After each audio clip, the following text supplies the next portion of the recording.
Dahil nga malapit na naman ang Pasko, alam kong hindi mawawala sa hapagkainan ang lechon belly. Kaya naman tuturuan ko kayo kung paano gumawa nito. Dahil hindi mo na kailangan bumili pa at sa bahay lang ay kaya nyo din tong gawin. At syempre ituturo ko rin sa inyo kung paano ma-achieve itong napakasarap, napaka-crunchy na pork lechon belly. Syempre ang una nating kailangan dito ay pork belly. Ito palang pork belly na nabili ko ay 2.4 kg. Gamit ang kutsilyo ay ipoke lang natin itong surface ng skin ng ating pork belly. Tsaka naman tayo dito maglalagay ng vinegar. Nilalagyan natin ito ng vinegar para ma-absorb ang moisture ng ating pork at maging crispy ang balat ng ating lechon belly. At pagkatapos ay maglalagay tayo ng 2 teaspoon ng salt each side ng ating pork belly. Wrap lang natin ito at tsaka tayo maglalagay ng ground black pepper. Massage lang natin ulit tumare at pagkatapos ay ito naman ay isang side ng ating pork belly. Same procedure lang, ipoke lang natin ito ulit at isison lang natin ito with vinegar, salt at black pepper.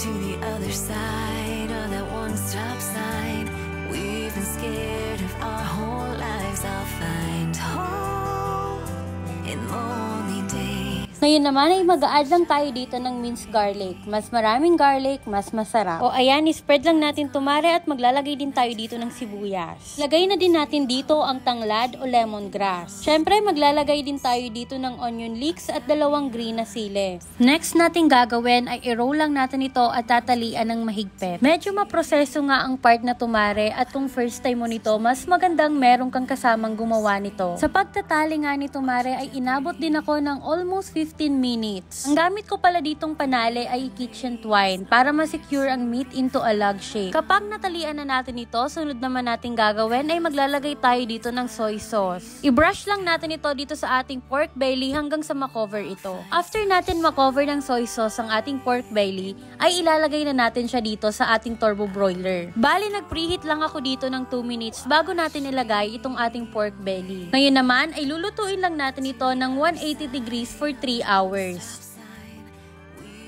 At after 1 hour ay flip naman natin ito para maluto naman ang isang side ng ating pork belly. Takpan ulit natin ito at lutuin ulit for 180 degrees. After naman 1 hour ay i-flip lang natin ulit ang ating pork belly at lulutuin ulit natin ito for a total of 3 hours. Pero sa pagkakataon na ito mare ay need nating i-reduce ang heat from 180 degrees to 150 degrees.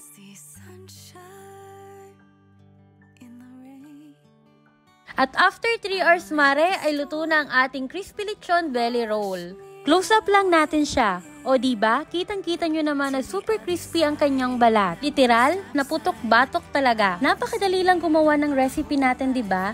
Kayang-kaya nyo din gumawa nito. Ilalagay ko din ang recipe sa comment section at screenshot nyo na lang. Siyempre, hindi pwedeng mawala ang lutong check.